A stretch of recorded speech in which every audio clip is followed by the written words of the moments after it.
Hi Vic Gang, welcome back to another update on my TTC journey. Now I know it's been a while and I really didn't feel like doing this video just because I'm feeling all kinds of discouraged today, but I felt like I started something and I owe it to you guys to just keep giving you guys updates no matter how I'm feeling or where I'm at in my journey. So I forced myself in front of the camera. I'm going to try and make this a fairly quick update because I've only got 2 bars left on my battery. But I firstly wanted to start off with saying that I am not pregnant, as I did suspect, and that wasn't upsetting for me at all. I was expecting it. I didn't actually get to cycle day 14 to be able to test. I got my period before that. And it was, okay, TMI, just a disclaimer before I go any further, this video is definitely not going to be for children. I'm sure you know that my TTC journey isn't for children, but it was such a heavy flow. It was the heaviest flow I've had in years, and I just couldn't, it just made me so upset. I feel like the medication that I was on contributed to that. I felt like my period was getting back to normal, and then having taken that medication has made me feel like I went a few steps back. But nevertheless, because I do acupuncture, I was able to use my knowledge in my acupressure, and I was able to press on the points where it's connected to the cervix, I think, and it helps reduce the flow or close the gates pretty much. It was a little bit disheartening doing that because I really hoped that I just wanted everything to happen naturally. I'm very much on that path, if you guys haven't already picked up, but I want things to just happen naturally. I don't want to have to force my body to do something that it's not meant to do, hence why I'm not going to be taking any laboratory medication. And when I say laboratory, I mean like medication, not like herbs and stuff. But I won't be taking any of that anymore. And yeah, it was just disheartening because I felt like I was getting a few steps, like I was actually progressing, and then having that massive period and having to close the gates pretty much, or so to speak, was, yeah, a bit of a setback for me. But I don't want to focus on the setbacks. I'll show you a clip of the video on the day that I took the test, which was cycle day 12, I believe, and I got my period the next day. Good morning, guys. So I never thought that I'd be on my channel ever like this. So today's meant to be either 11 or 12 DPO. I feel like by now I should have enough HCG hormone in my urine to be able to test whether I am pregnant or not. But it's still, I mean, some people get their BFP, their big fat positive, around 12 DPO or 13 and even 14 DPO. But I just want this to be my last test because I know I'm not pregnant, and I just want to get it over with and also start my other treatments. So I want to give you a short update on a few of the things that I did miss. So you guys know that this cycle was a medicated cycle, and it was like a forced ovulation based on the medication, which I won't be doing again. By the way, I just don't feel like it's right to force my body to do that. I want to get to a stage where my body does what it's meant to do on its own. I don't want to have to force my body to ovulate, because that still tells me something's wrong if my body's not doing it by itself. So I want to regulate my periods. That's actually my first and primary goal. When I was thinking about it myself, even in this journey, the first 3 months I'm going to dedicate to just regulating my cycle, to really work hard in trying to bring back my cycle to a normal cycle, because at the moment I have like 50 plus day cycles, and if I get pregnant in that 3 months, then that's just a bonus. But that's the real issue here. And previously I said that I was going to take Fertilade or the Vitex, but like the Fertilade is just a prenatal vitamins, and because I already have Bioceutical brand Women's Essentials, I've still got so much there. It'll be silly for me to purchase Fertilade again when I have Women's Essential. Like, I have vitamins already for women, and so I was gonna stick to my Women's Essentials, but I also wanted to incorporate myoinositol. I think it's myoinositol or myoinositol. I don't know. However I'm saying it, I'm just going to say it myo. And it helps regulate your period. It is very good for women with PCOS. So do your research, consult your doctor if you need to, before you go ahead and buy your own. So I was on it for 1 month last year, but with the Fairhaven brand, the same brand as the Fertilade. I just don't feel like 1 month is enough to really give yourself a chance, to give the vitamins a chance to affect in your body. Insulin is a big factor in PCOS. I do believe that insulin is a factor in hormone imbalance as well.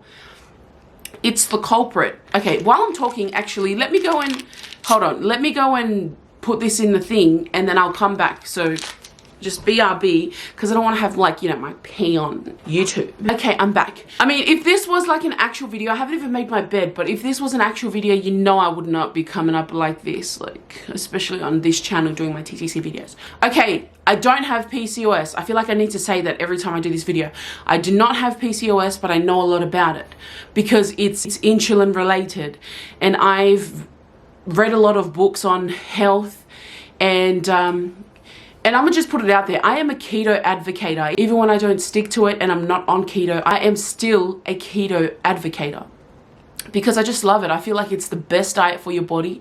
And I mean healthy keto, not the bad keto, the fat keto where you just eat bacon and pork rinds and all of that. I mean healthy keto where you're eating 7 to 10 cups of vegetables a day. Because when people think of keto, they think, oh, so much fat and so much blah, blah. I believe that the root cause of PCOS can be treated. And instead of looking at the root cause, a lot of doctors are so quick to just treat the symptoms. Oh, okay, your head hurts, here, have some Panadol. Well, hang on, let's look at why the head is hurting.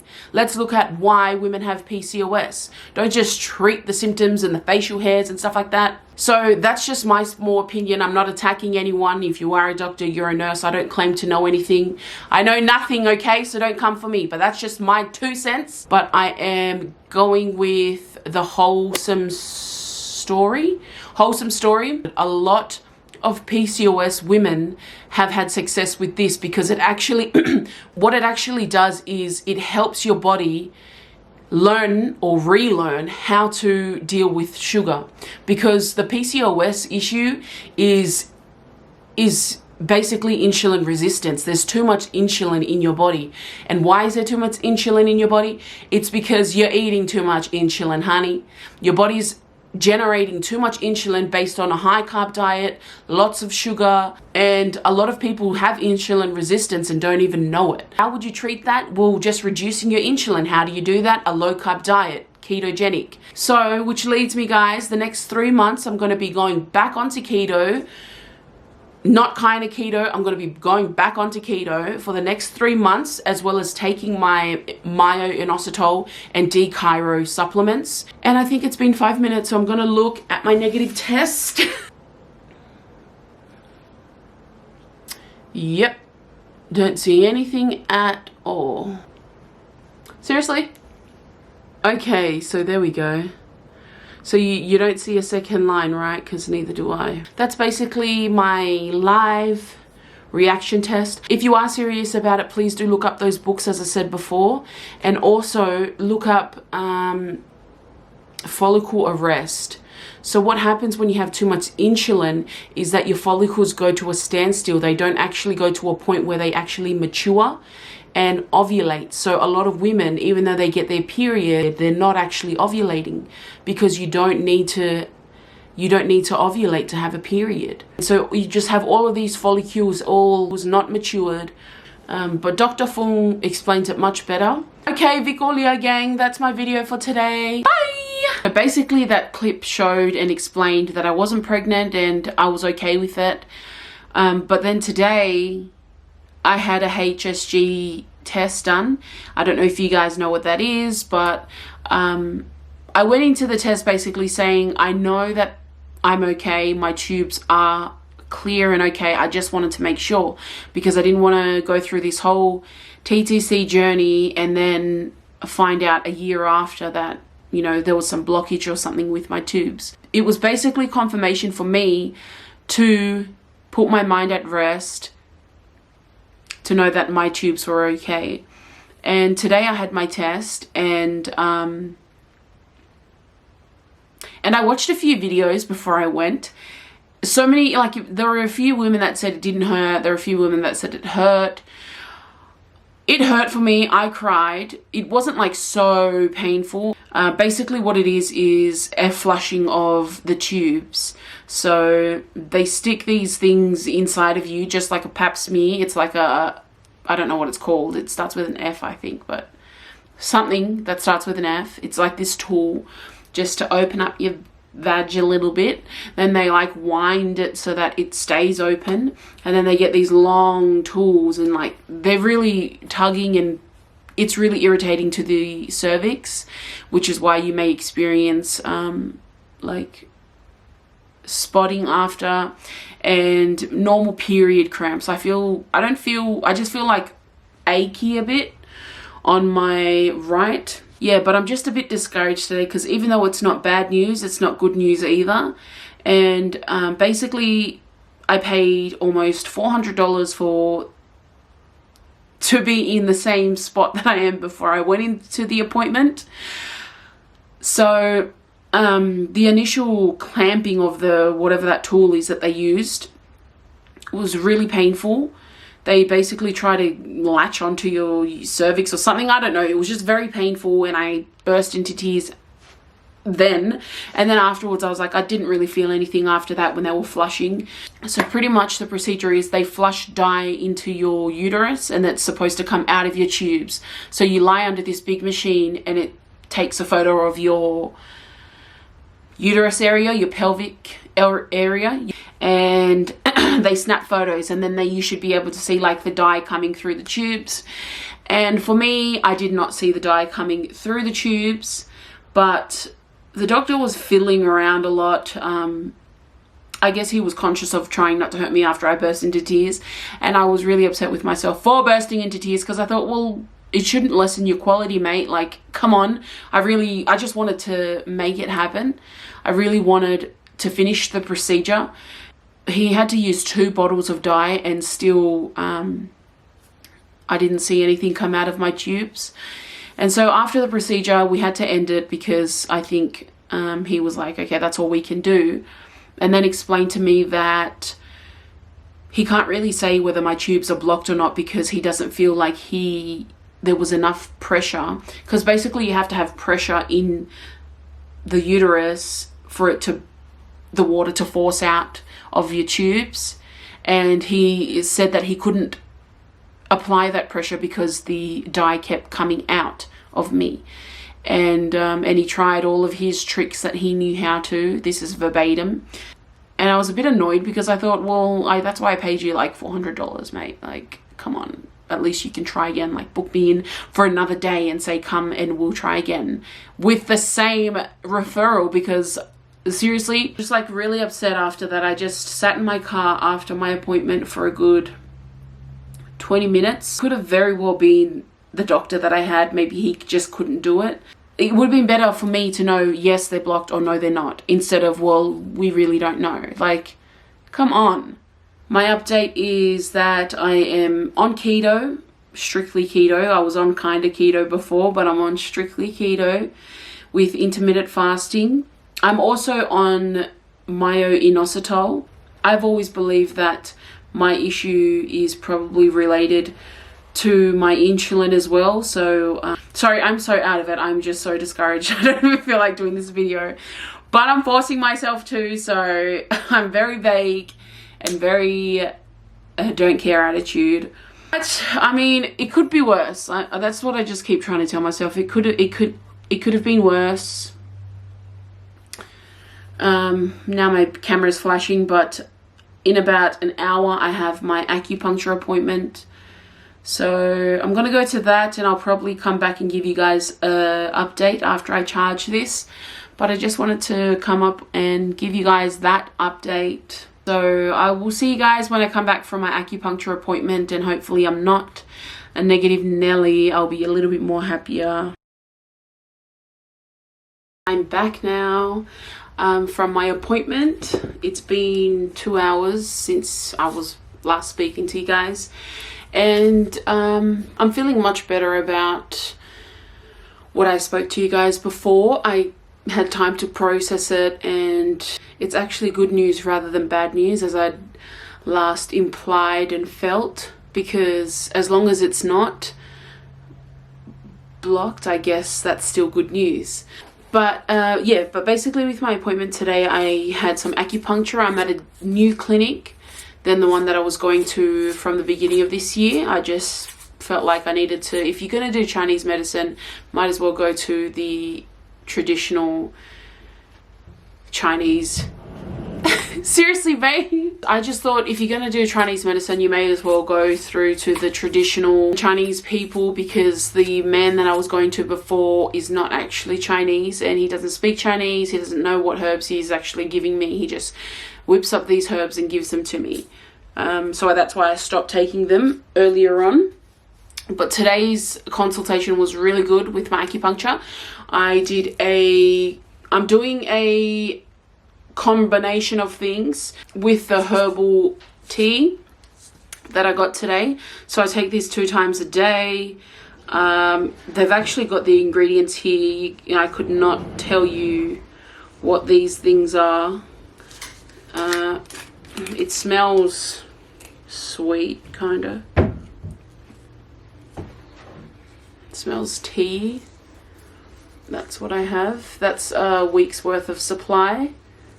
Hold on, and I'll be going back next week. So I did a fertility massage as well, and it was a little bit painful, but they worked on my back at first, and I was like to him, like after 10 minutes, because it's a 30-minute massage and 30 minutes acupuncture. So I was like, what are you actually doing? Because he was like really working in on my back, and he was just saying, you're probably wondering why we're not working on the front and working on the back instead.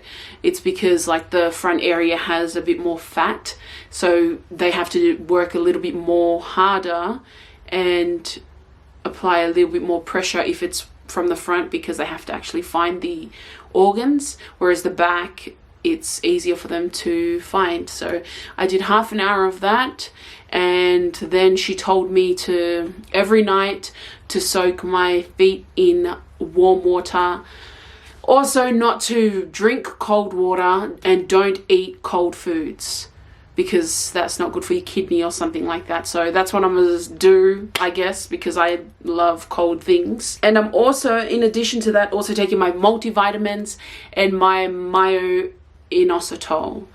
So that's my treatment for the next 3 to 6 months, guys. I can only hope for the best. That's all we can do, and just pray and fast. That's pretty much my plan.